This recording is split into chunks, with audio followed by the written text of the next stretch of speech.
Hello, everyone. Welcome to the Learn From Us Investor Academy podcast. As always, I'm Seth. This is Paul. Hello, Paul. Hello, Seth. We are in a special location right now. This is Akron, Ohio. No, I'm kidding. This is Manzanilla, Mexico.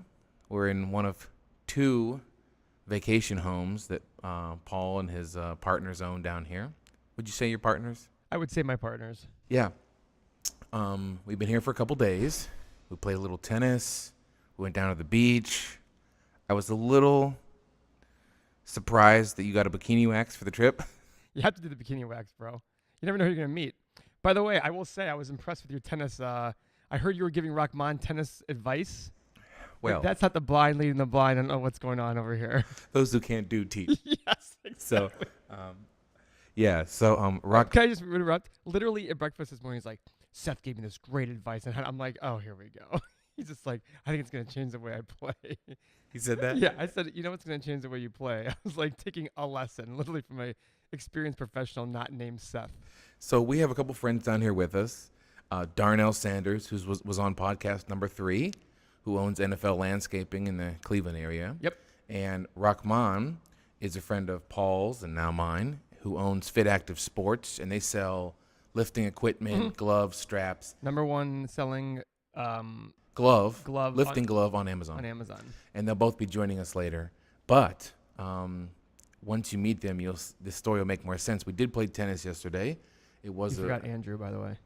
Well, yeah, Andrew's here too. But I was talking. I had tennis on my mind. Okay, gotcha. Because Rahman and Darnell played each other in tennis, and it was a brutal, ruthless display of shit talking back and forth. That's all it was.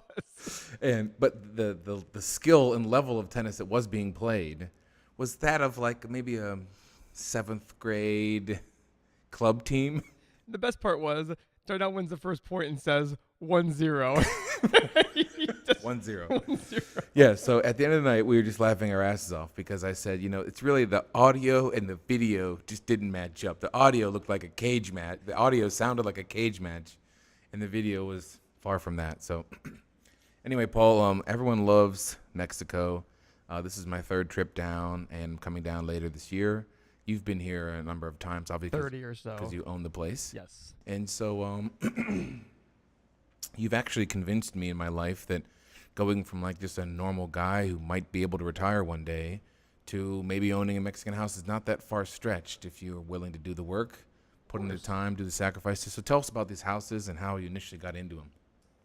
So first off, we're going to show some views here at some point, maybe the next podcast. But in 2011, I went to a charity event. I was on the board of a charity, and we had our big annual gala event. And so I was there with my friends, including Darnell, who's actually at the table with me. I invited him to come with us.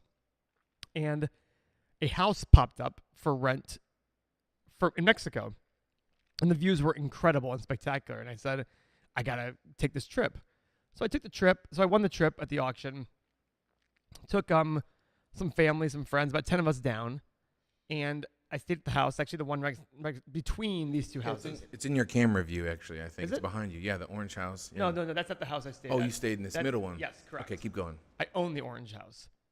So the manager, Nestor, who I'm sure will make a cameo at some point around here, he was at the house, and I started talking to him. I said, hey, I'm in real estate, so, what are property taxes like down here? And he says, about 2,100. And this house is about $1 million. The house where we stayed at was about 12,000 square feet, worth like $1 million, $2 million, $3 million. He said, about 2,100. I go, wow, 2,100 a month? That's pretty low. He's like, no, 2,100 for the year. I was like, what? He said, yeah, 2,100 for the year. I'm like, there's no way. He's like, yeah, I paid the bill. I said, okay. So then I started asking other questions. Tell me what water and electric are, and they're very high. Water and electric that's how they get you down here. But even then, I was like, okay. Started telling me other costs, and I was like, oh, you know what? This is kind of making sense. Now, the important part, Seth, is I was 31, 32 at the time. I hadn't taken like a real vacation since I left college. And when I say that, I'm not trying to pat myself on the back and say, look at me. It was a whole week of no worries and no thinking. There's a staff here. They do everything for you. They cook, clean, get your drinks. You do nothing except for relax. Yeah, I just noticed I had a pile of sweaty tennis clothes, and the the staff just came to my room and grabbed it. I felt sorry for her, but Why'd you feel sorry? because it's sweaty, gross clothes, and she went up and took it in the wash, and then ironed this this ridiculous shirt I'm wearing. So Yes. but keep going. Tell us about the house. The shirt looks beautiful. So I said, oh, well, these costs are pretty neat. Because we always talked about, my father and I always talked about buying a vacation home in Florida. And I always said, for what we want, the mortgage, the upkeep, blah, blah, blah. I mean, I just like, they're saying, I think it's pronounced Florida. Florida. You take your dog down to Florida. Go on. So I said, let's take a look here. My dad was with me on the trip. He goes, you want to buy down here? I was like, I think so. So we looked at a couple houses, the one next door. And fast forward, I ended up buying it, renting it out. And at first it was a little slow because we're still trying to get feel for how the whole thing worked. But about year 3 or 4 into it, it was phenomenal. Now it's great. And it makes great returns. And so I decided to buy a second house, which we're in right now, because this is the house that we always looked at and said, look at that beautiful house. But it needed a full rehab. And we bought it in November of 17, and rehabbed it last year. And it was ready in the summer. And you were here the first week it was ready. Yeah, in May, last May. So if you're interested in seeing more info about the houses, the website is luxuryzlo.com. ZLO is the airport code for Manzanilla Correct. down here. So Zebra, Larry, octopus. Oh, okay. I mean, those are pretty distinct words. I guess so. That's why that's what they named the airport after. Yes. Okay, Zebra, Larry. Was it Larry? Did I say Larry? I did. You did. So now it goes great. We love it. I come down here a lot, but unfortunately, and fortunately, we're leasing so much that it's hard for me to get my own weeks in. So I usually come 5, 6, 7 times a year. I'll probably be coming down 1 or 2 times a year, maybe 3 if I'm lucky. Okay. But the interesting part, go ahead, sorry. Oh, no, you go. The interesting part is people either love Mexico or they think, you're guaranteed to die when you come down here. And, when I was first buying it, one of my lawyers thinks he's a brilliant real estate investor and he's an idiot. And I really hope he watches this because he deserves to be told that. But you are ruthless. I know. He said, you shouldn't buy down there. It's so dangerous, all that stuff. And, his best real estate deal doesn't do as well as this thing does for me. And I'm looking at, he was trying to get me to invest in his real estate deals. And these do way better than his real estate deals. And I'm like, oh, that's pretty smart of you. I mean, but that's the whole idea. People have a perception of Mexico. And what does that do? It keeps the prices low. I want everybody to go to the website and see our views here because we joke and say this house in California, Malibu, with these views and this location would be $25 million, and I'm into it for $1.3 million. You know what I mean? For this house, it's like, okay, this is pretty ridiculous here. So, that's basically value investing right there. As I find people's perceptions and see where there's a disconnect, and make an investment based on it. Yeah, this house is absolutely stunning. It's hard to really even describe it. You can see in the wide shot that we have, like our eating area and kitchen. Then downstairs, there's 3 or 4 bedrooms. They're just enormous, just beautiful domed ceilings, cathedral dome ceilings. Patios. The patio space is, I think, more square footage than my whole house. It just wraps around, and then there's another one upstairs. There's a full bar. So we've had parties here with, and the staff's incredible. So, yeah, this is just the best place ever. I'm finally trying to get my family down here because it's just so great. And I think Beth and I, my wife, would love to renew our vows down here one day. Is that what she said? Yeah, you can be the officiant. I would 100% be the officiant. Wouldn't that be great? So, you talked about a very intriguing topic that you thought was important, and it's the difference between ROI and IRR. All right, so tell us what both those symbols mean. I thought they were vitamins or something. They are vitamins, actually. ROI is return on investment, and IRR is internal rate of return. Yeah, so these two confuse me quite often. Yes, so they confuse a lot of people. When I ask experts out there, and this is why I think experts aren't very smart, what the difference is, they really don't know. Essentially, the way I look at IRR versus ROI. In ROI, it looks at a stream of cash flow, and it doesn't care when the money was made. So, for example, if you had a 5-year investment, and the first year you made $1, $1, $1, $1, $5. In ROI, if it was 5, 1, 1, 1, 1, 1, 1, 1, 1, 5, 1, 1, 5, 1, 1, it doesn't matter. It's going to be the same ROI. In IRR, the important factor there is it cares about how fast you get the money back. So 11115 is a very different number than 51111. Yeah. Right? So IRR takes into consideration, which is a lot of times why it's used in real estate. Because in real estate, the big goal is how to get your money back faster, right? You want to get your money back as soon as possible and generate cash flow off it. In stocks, you're not really doing IRR in stocks because you're in saving for retirement, because you're basically looking at a long time horizon and say, hey, in year 40, I had $4 million. In year one, I had 100,000. It's easy to you just do a quick calculation. IRR is all about the stream of cash flow and when that cash flow occurs. Why is the difference so important when it comes to real estate or investing? So in real estate, your goal is to get your money back, whether through a refinance, through cash flow, through a sale of the property. It's to get as fast back as possible so you can take that cash, keep going, and go reinvest it back in the future in something else. In stocks, you're building on its compound interest, where you're building on, and by the way, you do compound interest in real estate too, but in stocks, in savings, it's all about get money, have it grow, and grow on itself and keep going. So it's a different outlook. Both are right. It's just how you're trying to look at it. For real estate, I look at all real estate as, okay, for example, if I had let's say another hypothetical where I invested $5 into a real estate. The first year I got all my money back. And the next 3 years I got no money. But the final year I sold it and got money. That to me would be fine because I got all my money back in year one. At that point, as long as the property can support itself, it's almost like, well, I didn't really lose money, you know what I mean? Because I got that money back and go do another deal that would get me cash flow in other years. And that's why it's important in the real estate world to look at IRR. It's only done, the difference is also with IRR, it can't be done on hand. Like I can figure out, or a calculator, I can figure out with a simple iPhone calculator, ROI. With IRR, Excel has to do it through estimations, and they finally figure out this number. So it tends to be a higher number because a deal will look better. A good deal will look better, and a bad deal will look worse with IRR. Say that all one more time. With IRR, a good deal will look better, and a bad deal will look worse. And the reason being is it also assumes you keep doing the same deals over and over. This is the return you're getting. So on a good deal, it's going to assume you keep doing those same deals over and over, and a bad deal is going to keep assuming you do the bad deals over and over. So on the extremes, it's less accurate as it goes more and more extreme. On ROI, though, the problem is it takes no consideration into you got your money back, and now you're safer because of it. You know what I mean? ROI just does not care about that. It just cares about what's the total. The very end of the day, how much money do you have? What'd you start with? There's our ROI. So in between these two, in returning components, is which one can fool you? They can both fool you. That's the thing. That's the great thing about both of them. That's the great thing about understanding this concept and why we're talking about this. And I noticed you nodded off a couple times already. Yeah, I was just dreaming of the beach below us. Says the guy with the PhD in chemistry.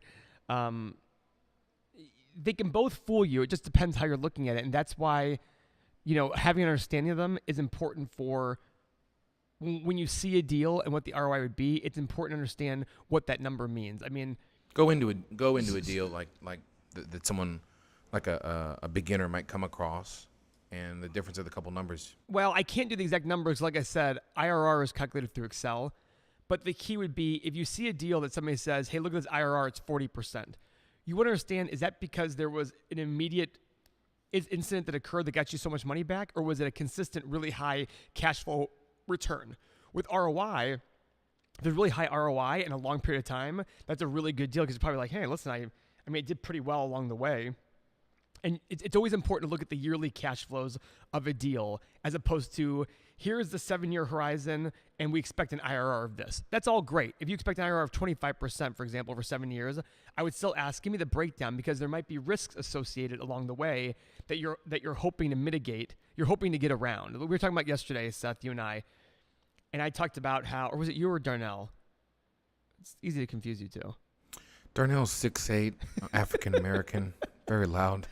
Yes. No beard, no glasses. Whoever it was, I was talking to them and I said, what did I say? What was I getting at here? It's a great point wherever you're going. I'm just on the edge of my seat, literally. No, it really didn't matter because I was thinking to myself, like, there's Darnell 6'8", and like sitting there towering over you, and somebody's saying, how do you confuse those two? Hang on a second. I don't remember. The bottom line, though, is when we're looking at deals and when we're trying to understand, these are the things that are important for, that's what I was trying to get at. a person who understands investing and not just a salesperson is going to be able to explain to you IRR versus ROI. You would be shocked how many investment bankers from Goldman Sachs didn't understand the difference between IRR and ROI. In fact, I've never met anybody who can legitimately tell me the difference between the two. And it's not hard. You go on the internet and Google, what is the difference between IRR and ROI? And several things are wrong, but it's all part of, if you can understand these things more, you can understand when you look at a deal, what's happened along the way. Everybody, when they put a deal together, all they care about is their assumptions. I look at a deal, I want to find out what's going on today because the assumptions are the future, right? Yeah. And how many things have you been right about in the future? Rhetorical question? Well, it's rhetorical, but not rhetorical in the sense of probably not many things, just like I haven't been. So when I see people make these assumptions based on what's going to happen in the future, that's why you have to understand the timeline. And when you're looking at a deal, every year, what's being assumed every year. And I want to sit there and understand that because the future is cream to me. Today is what matters. But most deals out there, they're going to show you the future.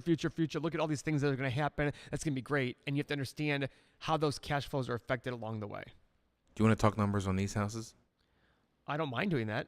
Would you like me to? Tell us about them. Most people are astonished when they come down that how someone could possibly own these, you know. Yeah.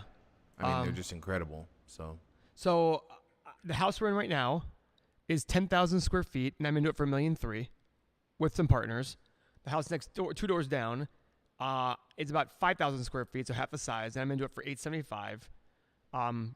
That house last year made about a 10% return, and there's no mortgage here. The year before, though, it made 17%. But I spent a lot of money last year on advertising. Remember the yoga retreat we did, and I booked all of that house. This house, I'm hoping to do 12 or 13% consistent return. I don't know if it's going to or not, but you know, my partner who's involved in the house, you know, when he first wanted to buy down here, I said, listen, our goal would be to do, you know, 6, 7, 8% return, and you get to use the house every few months for free, et cetera. 6, 7, 8. Yeah, and that's the thing. I look at it going, an apartment building you buy in Cleveland right now, if you paid cash, you're going to get about a 7% return. So here, I got 10% last year at my house a couple doors down, and that was a bad year. This year, you know, we're selling now about 35 or 40 weeks a year pretty consistently, pretty easily. You know, we actually last year, I think we sold 44 weeks out of 52. Amazing. Yeah, it's great. And so it's going very well, but we're trying to get retreats going on. So that'll take my returns hopefully to 30 or 40% once I get the retreats going. But it'll take a lot of money, et cetera. But these, the house next door I bought, 2 doors down, I bought it for $680,000. But it had 3 bedrooms. I added the 4th bedroom, expanded the house, the pool a little bit. So I'm in it for about $875,000. And the other thing is, down here in Mexico, the cost to buy a property for Americans is very expensive. Like I spent $100,000 in legal fees and documentation fees just to buy these 2 houses. Total because Americans can't own houses within 50 kilometers of the coast. Right as of now, they're changing that, so it has to be owned by a trust.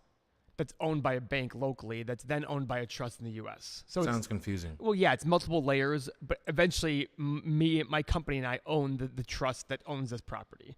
So if you look at the deed, it's not going to show me as the owner.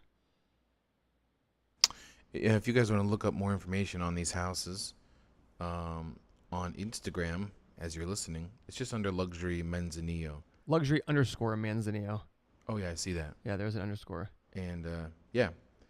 Well, yeah, I am astounded. This isn't really, I didn't want this to be a commercial for these houses, but they're just so incredible, and we look forward to coming down here. So I do love it. It is not a commercial. And remember, I still love it because, you know, I'm used to this now, but I still love bringing, like, I remember when you and Beth first showed up. I was there the night before. You guys came the day after, and your face walking in on the other house was just. It's unbelievable. Yeah, this is incredible. And it's actually a lot more reasonable than people think to even come down here. I mean, a week here, depending on time of year, is $8,000 to $15,000, but doesn't matter if you bring 8 people to the other house or 2 people, it's the same cost.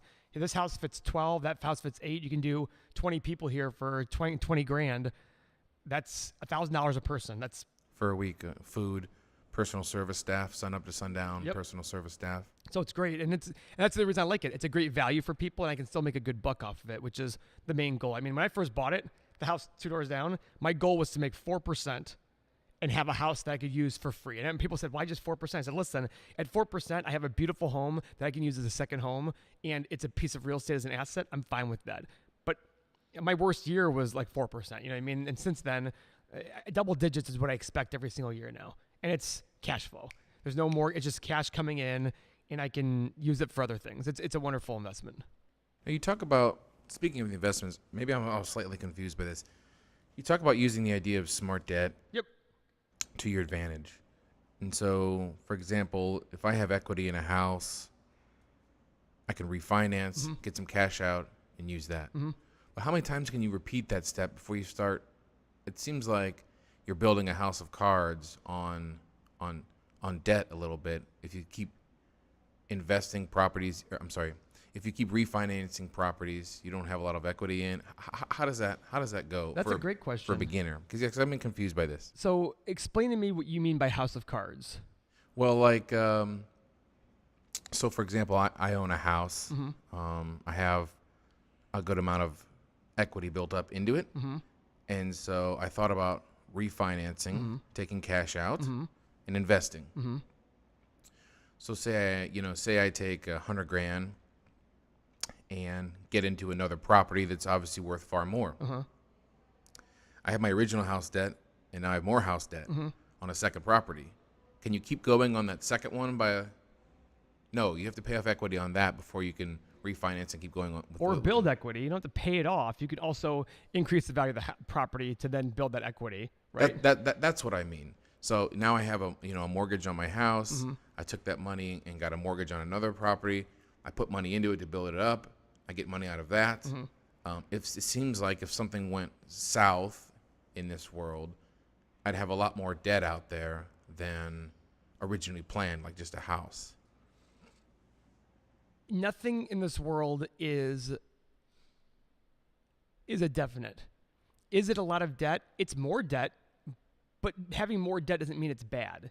If you went and borrowed 95% of every purchase, I would say, yes, that's a house of cards, because all it takes is a minor dip in lending or the real estate market, and you're going to be fucked, right? But if you're putting 25, 30% down on those new assets and you're building value by doing rehab, cash out of your pocket, you're going to build more and more value. I don't look at that as a house of cards. A house of cards to me is when you're taking maximum debt at all times and leverage purely for the fact of, I'm going to generate as much cash as I can, as opposed to building value, which is what I teach. That's a totally different thing, and that is a house of cards. And I agree with you. But if you're putting a good down payment down on every asset, 25, 30%, and as long as you're buying it right, like how we teach people to, you'll be fine.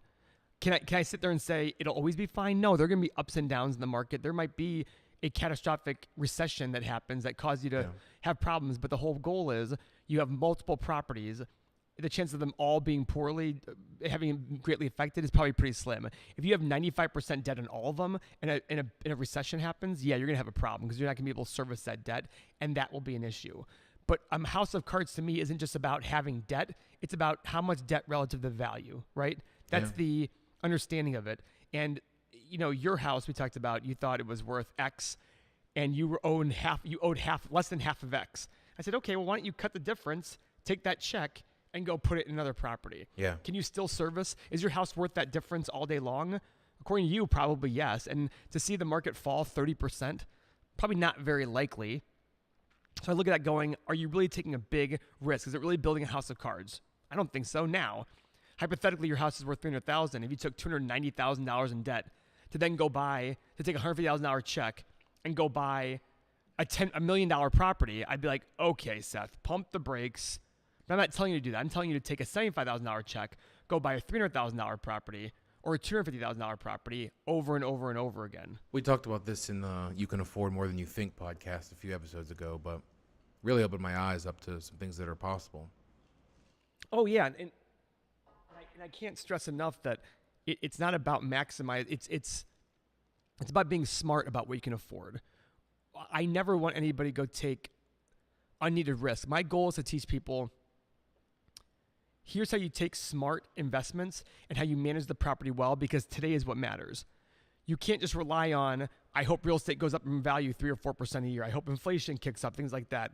You can't rely on that. You're the one that's responsible for making the asset worth more and more. If the market gets better over time, which it will, because incomes will go up, that's cream on top. You're going to do even better. But if you buy the property the right way, and manage it and rehab it the right way, you will do better and better and better. And all of a sudden you'll wake up one day, just like when you bought your house, and then all of a sudden you wake up now and it's worth over 50% more than you bought it for. Yeah. That took time. But every year, did it feel like it went up $3,000 or $4,000, $5,000, $10,000? No. I kind of just realized that we almost stayed in it for free. I mean, essentially. Yeah. Based on how it went for you. Yeah, absolutely. So the payment seemed, sort of crushing at the time, especially when I had earlier jobs, 10 years ago. But now when looking back, if we sell it, it was like we just almost lived for free. Oh, so. Absolutely. And the house and owning a home is a great way to build. It's a forced savings plan. But I'm trying to teach you and other people, is do great, be conservative, but you don't have to be both. I'm not asking you to be both extremes where you pay your house off tomorrow, and the other extreme is I'm going to leverage everything to the tilt and make sure. I don't even do that. These houses are paid off mostly because you can't have a mortgage down here anyhow, so it's not like I had the option. And that's a big reason why home prices here are so much lower. Americans can't come here and go put a mortgage on this property and operate it like that way. So I'm trying to teach everybody there's a happy medium between no debt and leverage to the tilt. There's hey, let's be smart about it. Let's have smart debt here. And that's pretty much what I'm telling you to do, potentially on the real estate side. It's not, I don't hear you're taking on that $75,000 or $80,000 more in debt and think to myself, I don't know if Seth can swing that. I look at it and going, okay, this is pretty good. Mm-hmm. And you'll be allowed to go out there and go do some other deals and see how it goes. It's interesting, man. I like it a lot. I think it's eye-opening. The hardest part is getting started on that one. Like I see the reservation you have, which I understand. First time I did a deal, I was sweating bullets. I was like, oh my God. Second time I did a deal because I bought a bigger property the second time. It's nerve-wracking, but that's why you have people like me to help you. I think one of my buddies ended up reaching out and asking for help. He did. I think we're talking tomorrow because I think he works today. What advice did you tell him? I gave him zero advice so far because he asked me some very high-level questions, and I said, he asked me some detailed questions. I need to understand the high level way before we get into the detail. You know what I mean? I wanted to make sure that I wasn't just saying, go do this. I wasn't sit there and say, listen, what are your goals? You're a busy man. Do you really want to learn how to do these exact specific things? Or would you rather just sit there and say, I'm going to be very high level and all that stuff? And that's where we have to understand it. And we're going to talk tomorrow. I think in the month of most people hiring personal trainers, you kind of equate your teaching and your guidance to that for beginners. Of course, except I'm not like most personal trainers. No offense to them out there where they think it's their way or the highway, and that's what it is. I really do believe if you're the kind of person who comes to me and says, I'm really a risk taker, am I going closer or further? Which one do you want? Closer, always closer. Oh, when you go like this, I thought you mean further. I just want you to passionately make out with the mic as you speak. No. What's the thing from Happy Gilmore? When when he's singing in the microphone. I didn't like Adam Sandler in there. No, sorry, bro. Anyway, moving on. I hate Coming to America. My wife loves Adam Sandler. That's strange. He's funny. It's there's multiple ways to skin a cat, as I say a billion times. It's all about the person and what they're trying to accomplish. One of the things I talked to you about, and I hope I can be open here, is you have a lot going on, but you also want to do real estate. Yeah. Something's got to give at some point. You know what I mean? And that's why I work with you about how do we work more efficiently, things like that. And I want to take away a lot of this work from you, all the busy work you do here, as far away from you as possible. That way you can concentrate on things you really want to do, which is grow your other work and also do some real estate deals. Because I think real estate deals are fun to do, and I think you'd have fun. It'd be stressful, but once you do a deal, you can look at me and say, Paul, that was awful. I'm never doing that again. Or, Paul, that was phenomenal. I want to go do another one. Great. Whatever you want to do. Now, at some point, if you said to me, Paul, I want to take all the debt out in the world, I say, listen, I don't have anything to do with that. It just would bother me. But there are people who do that. These hedge funds take 30, 40, 50 times debt levels. So they'll put $1 of equity in and go borrow $40, $50 on it. And that's how they get their returns. Yeah. That's not me. I'd rather just... I'm a big believer in debt, but I'd rather take good amounts of debt and go. My job is to make the asset as good as possible because of what we do for the asset. Well, I want to thank you for all your insight today. We're going to do a ton more podcasts. I'm sure especially from this camera angle over my shoulder, they're thanking you for their bikini bottoms you're wearing during this interview. Should I lift it up higher? Oh, it's high enough. Can they see this? Is this? Did you do that on purpose? Well, I wore pants because I knew it was going to be in the shot. This is very casual. I don't think I've even showered today. And but why would I say I don't think I have? Either I have or I haven't. I have not showered yet today. Thank you, Seth. Like, follow, subscribe, do all that awesome shit. We need your help to keep this thing going. Please. Paul needs your help to keep the electricity on. Electric bill's a lot here. Yeah? Oh, yeah, it's a lot here. Well, I mean, we do leave the lights on like 24 hours a day. But even when I'm not here, it's a lot. Yeah. Yeah. So here in Mexico, in this area, your electric bill is based on the type of home you have. So if you have a nicer home, your rate is higher than if you are in a normal home. Well, I know you love that premise, Progressive, yes. Love it. It's the best. Thanks, Paul. You're awesome. Thanks, Seth. Go to learnfromus.com. The website is in the house. It's almost home, right? I don't know. It's getting a revamp, so Tim's in charge of it. It looks great. The new design looks great, though. it's going to be stunning, I swear. So, all right, guys. Thanks for everything. Peace out, homie. See you.